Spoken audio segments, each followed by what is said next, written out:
ओम शांति। अज मिठा मिठा शे बाबा ब्रह्मातन द्वारा चवंता मीठे मीठे बच्चे बाबा पाण खे सभिनि खां पहिरियों कहिड़ी सावधानी ॾींदा आहिनि कि पंहिंजे पाण खे आत्मा सम्झो ऐं पंहिंजे बाप परमात्मा निराकार जी यादि में वियो। आत्मा पंहिंजे बाप सां 5000 साल पोइ मिली आहे न। बाबा हुनखे ख़ुदि जी, पंहिंजे पीउ जी, घर जी, पूरी सृष्टि चक्कर जो ज्ञान थो ॾे। छो जी हाणे वापसि का चक्कर रिपीट करिणो आहे, वापसि का नयो चक्कर शुरू थियण वारो आहे न सत्युग खां। त हिन करे बाबा आत्माउनि खे ज्ञान ॾियणु आयो आहे, समझ ॾियणो आयो आहे। संगम ते ई बाप ईंदा आहिनि न। रोज़ ॿारनि खे चवणु पवंदो आहे कि रूहानी बाप रूहानी ॿारनि खे सम्झाए थो। हीअं छो चवंदा आहियूं कि ॿार पंहिंजे पाण खे आत्मा सम्झो? ॿारनि खे इहा यादि आहे न बरोबरु असांजो बेहद जो बाप आत्माउनि खे पढ़ाए थो। त हिन करे घड़ी घड़ी हुनखे पाण खे जागृत करणो पवंदो आहे, जगाइणो पवंदो आहे कि पंहिंजे पाण खे आत्मा सम्झो। आत्मा बुराइनि विकारनि जे कारण, पाप कर्मनि जे कारण कारी थी वई आहे। कारी आत्मा खे गोरो ठाहिण लाइ परमात्मा इहे ज्ञान और योग जो अभ्यास कराईंदो आहे। बाबा चवंदा आहिनि आत्मा भिन्न भिन्न नाम रूप धारण करे जनम मरण जे चक्कर में ईंदी आहे न। त हिन करे हुनजी कलायूं शक्तियूं आदि सभु गुण आदि ख़तमु थींदा आया थो। त हिन करे बाबा वापसि खां आत्माउनि जी चढ़ती कला थो कराए। जगत जो नाथ श्रीनाथ द्वारे ॾिसो केॾा माण्हू वेंदा आहिनि न।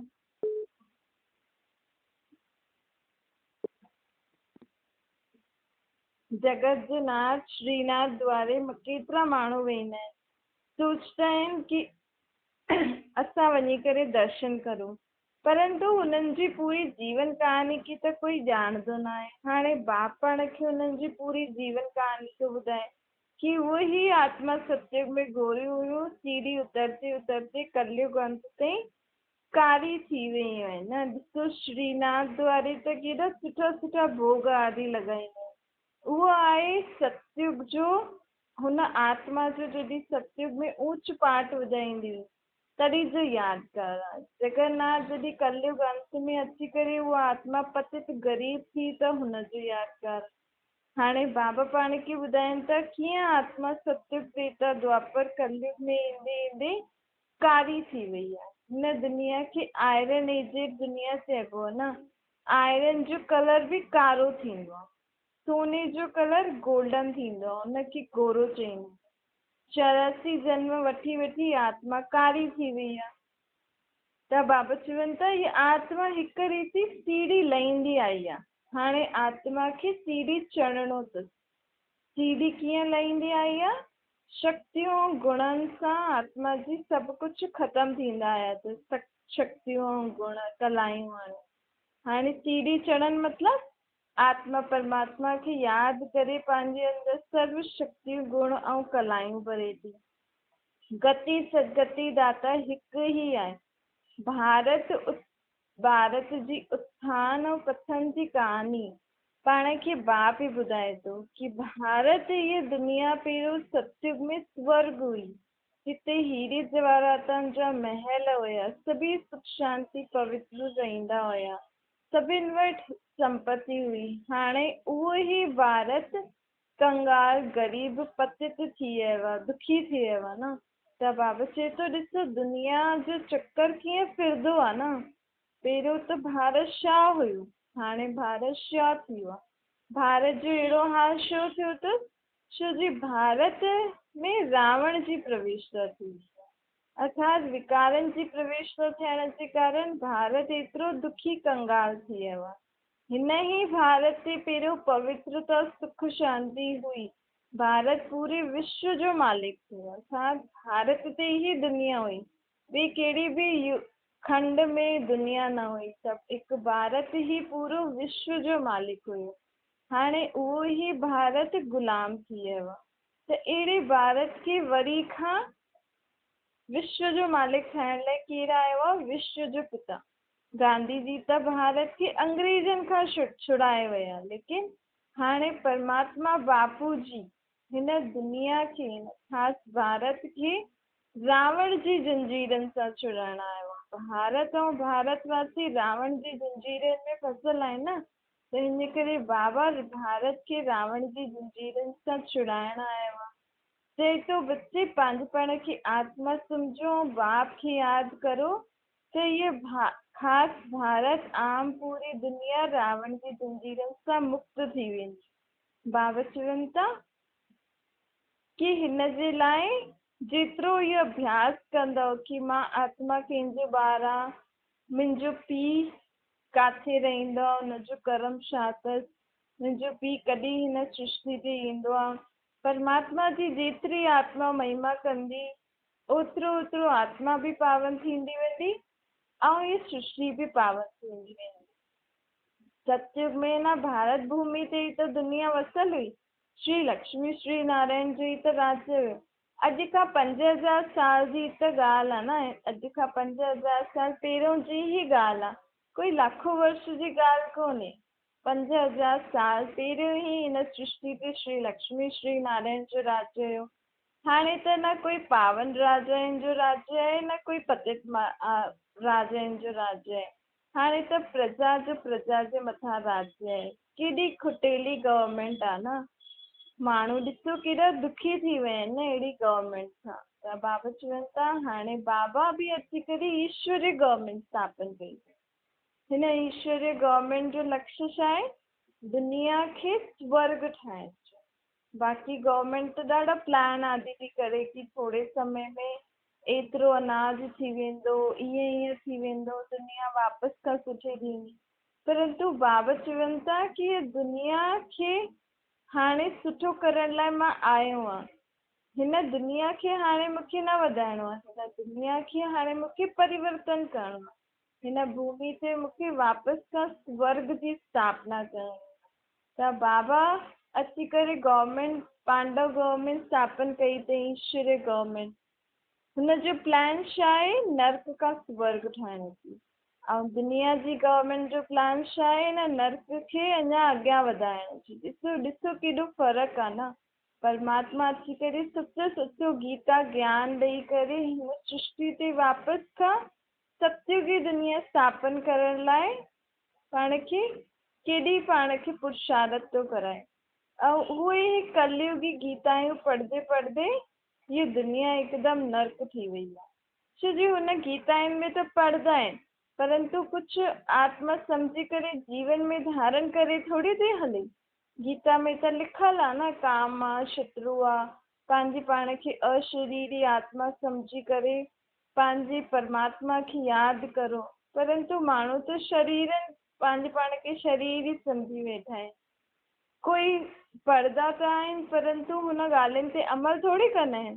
त हाणे परमात्मा बाप सची सची गीता ज्ञान पाण खे ॿुधाइण आयो आहे। चए थो पंहिंजे पाण खे आत्मा सम्झो, मूंखे यादि करो, पवित्र रहो, त पोइ हिन दुनिया में वापसि खां स्वर्ग अची वेंदो। बाबा इहे पाण खे छो था ॻाल्हियूं ॿुधाइनि? छो जी पाण ई त पतित पावन बाप खे सॾु कयो आहे न। जन जन्मांतर त तव्हां केॾा सारा स्नान आदि कया अथव, हुन सां पावन थोरी ठहियो। लेकिन हाणे बाबा चए थो कि तव्हांजे पाप कर्मनि जो लेप शेप तव्हांजी आत्मा ते चढ़ियल अथव, शरीर ते थोरी चढ़ियल आहे। जो शरीर खे त स्नान आदि नदियुनि में था करायो।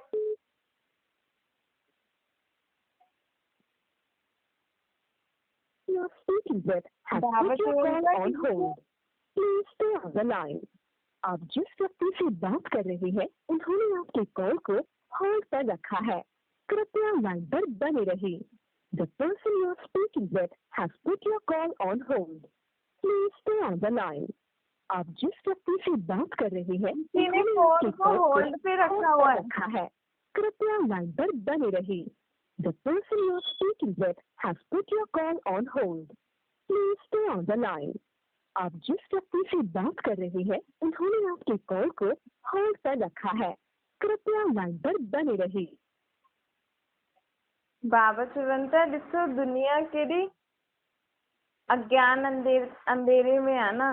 काथे त पाणिनि जी नदी में सनानु था करनि, ऐं काथे हिते बाबा पाण खे ॿुधाइनि था कि आत्मा ते पाप कर्म चढ़ियल आहिनि। हिन करे पंहिंजे पाण खे आत्मा सम्झी करे परमात्मा खे यादि करण सां तव्हांजो सभु मैल आदि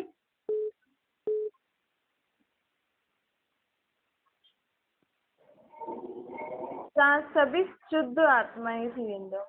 हिन करे बाबा चवनि था कि पंहिंजे पाण खे आत्मा सम्झो, परमात्मा खे यादि करो त तव्हांजी जन जन्मांतर जी मैल मिटिजी वेंदी। देवी देवताऊं सत्य त्रेता में हूंदा आहिनि, मनुष्य हूंदा आहिनि द्वापर युग, द्वापर कलयुग में। ज्ञानी मनुष्य ऐं अज्ञानी मनुष्य। ज्ञानी मनुष्य केरु हूंदा आहिनि? देवी देवता आहिनि, ऐं अज्ञानी मनुष्य हूंदा आहिनि कलयुग में। ॿारनि जी बुद्धि में सदैव इहो रहणो खपे कि बाबा पाण खे हाणे नई दुनिया जे लाइ नई ॻाल्हियूं थो ॿुधाए। गृहस्थ व्यवहार में भर रहो, शरीर निर्वाह जे लाइ धंधो आदि भी करिणो आहे। मानी विद्या अगरि पढ़ो था त उहो बि पढ़ो, बाक़ी जो टाइम मिले त बाप जी यादि में, बाप जी सर्विस में लॻायो। ॾिसो, मुरली में ही जादू हूंदो आहे न, चईंदा बि आहिनि न, मुरली तुंहिंजी में जादू आहे।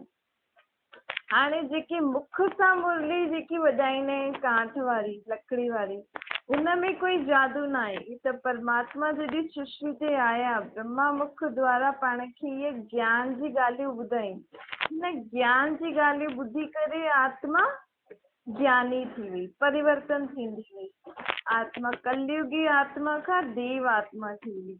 त असली में कहिड़ी कंहिंजी मुरली में जादू आहे? जॾहिं उहो हुन मुरली में जादू आहे जेकी परमात्मा बाप संगम युग में अची करे वॼाई। असुल में ही मुरली कहिड़ी आहे? ज्ञान जी ॻाल्हियूं जेकी पाण ॿुधूं था। ॾिसो, इहे ही ज्ञान जी ॻाल्हियूं ॿुधी करे श्री कृष्ण जी आत्मा कारे खां गोरी थी। त पाण बि इहे ही ज्ञान जी ॻाल्हियूं ॿुधी करे, सम्झी करे, जीवन में धारण करे पाण बि गोरो ठही करे हुनजी दुनिया में वञूं।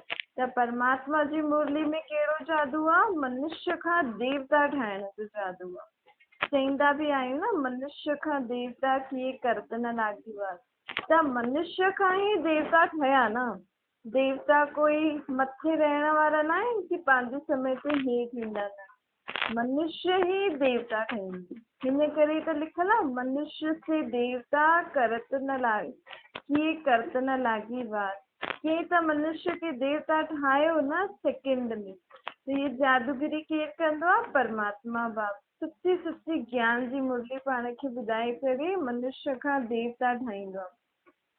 कॾहिं कलयुग जे अंत, सतयुग जी आदि जे विच जे संगम युग ते पुराणी दुनिया खे नयो बि ठाहींदो आहे। पुराणी दुनिया ख़तम थींदी तॾहिं त नई दुनिया ईंदी न। हाणे बाबा चवनि था, तव्हां 84 जनम वरितव, वापसि खां पहिरियों जनम वठिणो अथव। छो जी वर्ल्ड जी हिस्ट्री जोग्राफी त रिपीट ई थींदी वेंदी आहे न। सत्युग त्रेता जो थी वियो, हाणे वापसि खां थींदो। तव्हां हिते वेठा आहियो त तव्हांजी बुद्धि में यादि हुजणो खपे कि हाणे असां सभिनि आत्माउनि खे वापसि पंहिंजे घर वञिणो आहे। पोइ वापसि पंहिंजे समय ते सृष्टि ते अची पाठ वॼाईंदासीं। पाण सतो प्रधान देवी देवता हुयासीं, हाणे तमो प्रधान मनुष्य ठहिया आहियूं। हाणे जे मनुष्य में दैवी गुण त आहिनि, हिन करे उन्हनि खे देवता न चईंदासीं, बल आत्मायूं दैवी घराने जी आहिनि। लेकिन आत्मा में जॾहिं दैवी गुण हूंदा आहिनि तॾहिं हुनखे देवता चईंदा आहिनि। और जॾहिं उहे ही आत्मा में जॾहिं कोई बि दैवी गुण न रहंदो आहे, कलयुगी विकारी गुण थी वेंदा आहिनि, अवगुण थी वेंदा आहिनि, तॾहिं हुनखे मनुष्य चईंदा आहिनि। बाबा चईंदा आहिनि कि तव्हांखे धंधो वारी अथव, गृहस्थ व्यवहार में रहंदा आहियो त कमाई बि करणी पवंदी न। लेकिन मुख्य ॻाल्हि छा आहे? बाप जी यादि में रही करे ऐं पवित्र रही करे सभु कुझु करो। ॾिसो, पवित्रता सां ही शांती और संपत्ति ईंदी आहे न। कंप्लीट प्योर आत्मा ठही वेंदी, पोइ त हिन दुनिया में, हिन शरीर में वो रही न सघंदी। वो आत्मा खे जेसि ताईं नयो सतो प्रधान शरीर मिले तेसि ताईं आत्मा शांति धाम में रहंदी आहे। आत्मा प्योर ठही वई, वो आत्मा हिन शरीर मां निकिरी वेंदी। छोजी शरीर त इम्प्योर आहे न। शरीर कंहिंजो ठहियलु हूंदो आहे? 5 तत्वनि जो। त इम्प्योर ई थी वियो न। शरीर बि हिन तत्वनि जो तमो प्रधान तत्वनि जो ठहियल आहे। हिनखे मिट्टी जो पुतलो चईंदा आहिनि। ॾिसो, मिट्टी जे पुतले में जॾहिं आत्मा ईंदी आहे तॾहिं मिट्टी जे पुतले में जान अची वेंदी आहे। पंज तत्व जो शरीर हिकु ख़तम थींदो आहे, पोइ आत्मा ॿियो वठंदी आहे। केॾी सहज ॻाल्हियूं आहिनि न। आत्मा त उहा ई आहे, लेकिन हिकु इहो मिट्टी जो पुतलो ख़राब थी वियो, टुटी पियो, त केसि ताईं जोड़ंदव? आख़िर त जोड़े जोड़े करे त कॾहिं त ख़तमु थींदो न। त पोइ आत्मा नयो मिट्टी जो पुतलो वठंदी आहे। आत्मा खे कोई ठाहे न सघंदो आहे, शरीर खे ठाहे सघंदा आहियूं। शरीर ई पहिरियों नंढो हूंदो आहे, पोइ वॾो थींदो आहे। केतिरा ऑर्गन्स मिलंदा आहिनि न आत्मा खे पार्ट ॿुधाइण लाइ। अखियूं मिलंदियूं आहिनि ॾिसण लाइ, मुख मिलंदो आहे ॻाल्हाइण लाइ, कन मिलंदा आहिनि ॿुधण लाइ, हथ पेर मिलंदा आहिनि कमु करण लाइ। हिकु आहे नंढी सी आत्मा जेकी नज़र बि नथी अचे, ऐं हुनखे केॾा सारा ऑर्गन्स आदि, केॾा सारा शरीर जा अलॻि अलॻि पार्ट अथसि न, हर कर्म करण लाइ। ये दुनिया ही वंडरफुल आहे। ऐं सभिनि खां वंडरफुल केरु आहे? पंहिंजी आत्माउनि जो बाप परमात्मा, जो चैतन्य बीज रूप आहे। हिनखे सृष्टि जे आदि मध्य अंत जो ज्ञान अथसि। हिन सृष्टि ते कॾहिं बि जनम मरण में न ईंदो आहे, तॾहिं बि हुनमें सॼो ज्ञान अथसि कि कॾहिं सृष्टि स्वर्ग थींदी आहे, कॾहिं त्रेता द्वापर कलयुग, सत्य त्रेता द्वापर कलयुग कीअं सृष्टि चक्कर लॻाए थी, उहो हुनखे पतो अथसि। ऐं कीअं कलयुग जे अंत में अची करे पाण आत्माउनि खे परिचय ॾेई करे सतो प्रधान ठाहींदो। इहा बि केॾी वॾी ॻाल्हि आहे न। असां आत्माऊं केॾी नंढियूं आहियूं, आत्मा प्रवेश कंदी आहे, हर हिकु चीज़ वंडरफुल आहे। जानवरनि जे शरीर आदि कीअं ठहींदा आहिनि, इहे बि वंडर आहे न। आत्मा त सभिनि में हूंदी आहे नंढी। हाथी केतिरो वॾो आहे, ऐं हुनमें केतिरी नंढी सी आत्मा वेठी कर्म थी करे। बाप जो मनुष्य जन्म जी ॻाल्हि, बाप त मनुष्य जन्म जी ॻाल्हि ॿुधाईंदा आहिनि। मनुष्य केतिरा जन्म वठंदा आहिनि, मनुष्य कॾहिं खाईंदा आहिनि, कहिड़ा कहिड़ा धर्म कॾहिं कॾहिं ईंदा आहिनि। इहे जेतिरा धर्म आहिनि ओतिरी वैरायटी है थी न। योनियुनि जी बि बाबा चवनि था 84 लाख जन्म त न थींदा आहिनि, लेकिन जेतिरा धर्म आहिनि ओतिरी वैरायटी ठहींदी वेंदी आहे मनुष्यनि जी। ॾिसो, अलॻि अलॻि धर्मनि में मनुष्य तन जी बनावट बि त अलॻि अलॻि आहे न। चीनियुनि जी ॾिसो अलॻि आहे, अमेरिकन जी ॾिसो, भारतीयनि जी ॾिसो, ऐं सिख, मुस्लिम, ईसाई, केॾा अलॻि अलॻि फीचर्स आहिनि न। अलॻि अलॻि धर्म आहिनि त वैरायटी बि अलॻि अलॻि थिए थी। पोइ हुननि जो पहनावो बि अलॻि अलॻि आहे। हर हिकु आत्मा केतिरे फीचर्स जो शरीर वठंदी आहे, वंडर आहे न।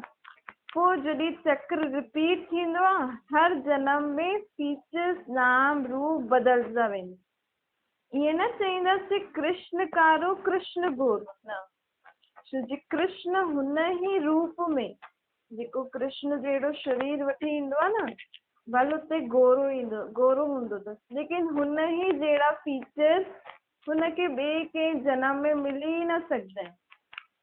त कृष्ण जो शरीर गोरो, कृष्ण जो शरीर कारो न चईंदासीं, छो जी ओड़ा फीचर्स त वापसि न मिलंदा न। भई पाण चऊं कलयुग अंत में बि कृष्ण उहो ई अचे, भले कारो अचे, लेकिन बाबा चईंदा आहिनि न, कृष्ण जी आत्मा गोरी थींदी आहे, कृष्ण जी आत्मा कारी थींदी आहे। 84 जनम वठी वठी करे कृष्ण जी आत्मा कारी थी वेंदी आहे। तव्हांजी बि आत्मा भिन्न भिन्न फीचर्स, भिन्न भिन्न शरीर वठी करे पाठ वॼाईंदी आहे न। इहो बि ड्रामो आहे। तव्हां ॿारनि खे कॾहिं बि कंहिंजी ॻाल्हि जी फिक्रात न हुजणी खपे। छो जी पाण सभु त एक्टर्स आहियूं न। हिकु शरीर छॾे करे ॿियो वठूं था पाठ वॼाइण। हर जनम में संबंध आदि बदलता आहिनि न। त बाप सम्झाइनि था इहे बना बनायल ड्रामो आहे, हिनखे कोई बि बदिली नथो करे सघे। मां बि हिन ड्रामा जे बंधन में बंधल आहे न। आत्मा ही 84 जनम वठी वठी करे समूह प्रधान ठही आहे। हाणे आत्मा सतो प्रधान ठहे थी, कीअं थी ठहे? बाप खे यादि करे। पावन त ज़रूरु ठहिणो आहे न। पावन सृष्टि हुई, हाणे उहो ई सृष्टि पतित थी वई आहे। केॾी सहज ॻाल्हि आहे न। पाण कोई सामान वठी आयासीं, उहो सामान पहिरियों नयो हुयो, हाणे सामान त उहो ई आहे लेकिन पुराणो थी वियो आहे। कम बि करे थो लेकिन हुन रीति कम नथो करे जीअं पहिरियों कंदो हुयो। ईअं ई सृष्टि त आहे ई उहो ई, लेकिन पहिरियों सृष्टि नई हुई। सृष्टि जा तत्व आदि, सृष्टि ते जेका फल फ्रूट आदि सभु जेकियूं बि हुयूं, मनुष्य आत्मा सभु सुठियूं हुयूं। ऐं हाणे सभु आहे लेकिन सभिनि में कोई रस न आहे, सभु बेकार थी वियो आहे। हलनि सभु था लेकिन कोई शक्ति गुण कलायूं आदि न आहे, कोई ख़ुशी न आहे, दुख अशांति सां था हलनि, धीरे धीरे था हलनि। हाणे बाबा पाण सभिनि खे पावन ठाहिण आयो आहे। छो जी सभु पतित थी विया आहिनि न। सतो प्रधान तमो प्रधान अक्षर आहे। सतो प्रधान सृष्टि खां पोइ सतो रजो तमो सृष्टि हूंदी आहे। हाणे उहा ई सृष्टि तमो प्रधान थी वई आहे, पतित थी आहे। हाणे वापसि छा हिनखे सतो प्रधान केरु ठाहींदो? पतित खां पावन केरु ठाहींदो? छा बरसाति जो पाणी ठाहींदो? छा नदियुनि जो पाणी ठाहींदो? बरसाति त ईंदी आहे त मनुष्य जी मौत बि थी वेंदी आहे। सम्झो काथे बाढ़ आई त सभु डुबजी वेंदा आहिनि न, केतिरो नुक़सान थी वेंदो आहे। बाप सम्झाईंदा आहिनि ये सभु खंड न रहंदा, सिर्फ़ु भारत खंड ई रहंदो। केतिरा ढेर मनुष्य आहिनि, जानवर आदि पाणी में बहिजी वेंदा आहिनि। हीअं न पाणी सां कोई पावन ठही वेंदो आहे, न। आत्मा शरीर सां गॾु आत्मायूं अगरि ऐं जानवर आदि पाणी में बहिजी वेंदा त आत्मा शरीर छॾे छॾंदी, शरीर त हुनजो पाणी में ई बहिजी वेंदो। आत्मा थोरी पावन थी, शरीर त हली वेंदो। शरीरनि खे पतित खां पावन थोरी ठाहिणो आहे। कंहिंखे ठाहिणो आहे? आत्मा खे ठाहिणो आहे न। त आत्मा खे पावन ठाहिण लाइ आत्मा जे बाप खे यादि करिणो पवंदो या नदियुनि में सनानु करण सां पाप धुलजंदा? इहा सम्झण वारी ॻाल्हि आहे। ॾिसो बाबा ब्रह्मा तन में ईंदा आहिनि न, त ब्रह्मा बाबा जी आत्मा बि शिव बाबा जी बाजू में वेठी आहे।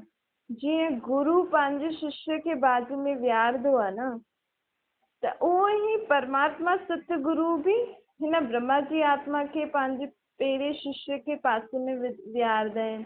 हिन करे त ब्रह्मा खे गुरु जे नाम सां मञंदा आहिनि न। गुरु ब्रह्मा नंबर 1 छो आहे?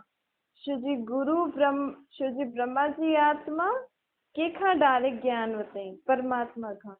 वठूं त पाण बि था, लेकिन परमात्मा हुनजे शरीर में अची करे हुनजे बाजू में हुनखे विहारे करे, ब्रह्मा जी आत्मा खे बाजू में विहारे करे हुनखे ज्ञान ॾिनई ऐं पाण खे ब्रह्मा जे मुख द्वारा ॾिनई। बल उहो बि ॿुधे पई पंहिंजे कननि सां। परमात्मा सतगुरु सदगति दाता आहे न। परमात्मा ई सचो सचो सदगुरु आहे। हुन खां पोइ ब्रह्मा आहे। शिव जी ब्रह्मा शिव बाबा खां डायरेक्ट ज्ञान ॿुधई। पोइ बाक़ियुनि बि जंहिं ॿुधई, जंहिं धारण कई उहो नंबरवार ठहींदा। लेकिन सचो सचो सतगुरु त हिकु ई आहे। केरु? निराकार परमात्मा बाप। बाबा चवनि था, ॾिसो तव्हां सॼो ॾींहुं बाप जी यादि में रहंदव त हमेशह ख़ुशि रहंदव, तंदुरुस्त रहंदव। कुझु मुख सां न जपणो अथव, बाप खे यादि करे सर्व कमु करणो अथव। मीठे मीठे रूहानी ॿारनि खे हाणे मां चवां थो कि पंहिंजे पाण खे आत्मा सम्झो। ॾिसो ॻायल आहे न, सिमर सिमर सुख पाओ। इहे दुख धाम आहे न। जेतिरो बाप खे यादि, सिमरन अर्थात मुख सां कुझु चइणो न आहे। अंदरि इहा स्मृति हुजणी खपे कि मां केरु आहियां, मुंहिंजो बाप केरु आहे ऐं मुंहिंजो बाप हाणे मुंहिंजे लाइ स्वर्ग जी सौगात खणी करे आयो आहे। स्वर्ग जो वरितो ॾियणु आयो आहे। पंहिंजे पाण खे आत्मा सम्झण जे लाइ थो चए। यादि कंदे कंदे अथाह सुख पाईंदासीं। कल कलेश बीमारी आदि जो बि आहिनि सभु छुटिजी वेंदियूं। तव्हां 21 जन्म जे लाइ निरोगी ठही वेंदव। कल कलेश सभु मिटिजी वेंदा। जीवन मुक्ति खे पाईंदव न। ॻाईंदा बि आहियूं न, परंतु सम्झंदा न आहियूं। भई चईंदा बि आहियूं सिमर सिमर सुख पाओ, कल कलेश मिटे सभु तन खे, लेकिन मुख सां न चइणो आहे। कर्म कंदे बाप सां गॾु सर्व कर्म करणु। अच्छा मीठी मीठी सिकी लॻे ॿारनि सुठी माता पिता बाप दादा जो यादि प्यार और गुड मॉर्निंग। रूहानी बाप जी पण सभिनि रूहानियुनि ॿारनि खे नमस्ते। पंहिंजी बि रूहानी माता पिता बाप दादा खे यादि प्यार गुड मॉर्निंग और नमस्ते। वरदान आहे जेको बि मुंहिंजो आहे उहो तुंहिंजो आहे। मुंहिंजे खे तुंहिंजे में परिवर्तन करे बेफ़िक्र बादशाह ठहिण वारा ख़ुशी जे खज़ाने सां भरपूर रहो। जेका जंहिं ॿारनि सभु कुझु तुंहिंजो चई करे सभु कुझु मूंखे ॾिनो आहे उहे सभु बेफ़िक्र रहियूं। मुंहिंजो कुझु बि न आहे, सभु कुझु तुंहिंजो अर्थात परमात्मा जो आहे। जॾहिं अहिड़ो परिवर्तन कंदा तॾहिं बेफ़िक्र ठहींदा। जीवन में हर हिकु बेफ़िक्र रहणु चाहींदो आहे। छो जी जिते फ़िकर हूंदी आहे न उते ख़ुशी न हूंदी आहे। त ख़ुशि रहण लाइ सभु कुझु मुंहिंजे खे तुंहिंजे में परिवर्तन करो। त तुंहिंजो चइण सां बेफ़िक्र ठही करे ख़ुशी जे खज़ाने सां भरपूर रहंदासीं। तव्हां बेफ़िक्र बादशाहनि वटि अनगिनत अखुट अविनाशी खज़ानो अथव। कहिड़ो? परमात्मा जो ॾिनल ज्ञान जो खज़ानो। इहो खज़ानो सत्युग में बि तव्हां वटि न हूंदो। स्लोगन आहे खज़ाननि खे सेवा में लॻाए अर्थात जमा जो खाता वधाइण। अच्छा, ओम शांति।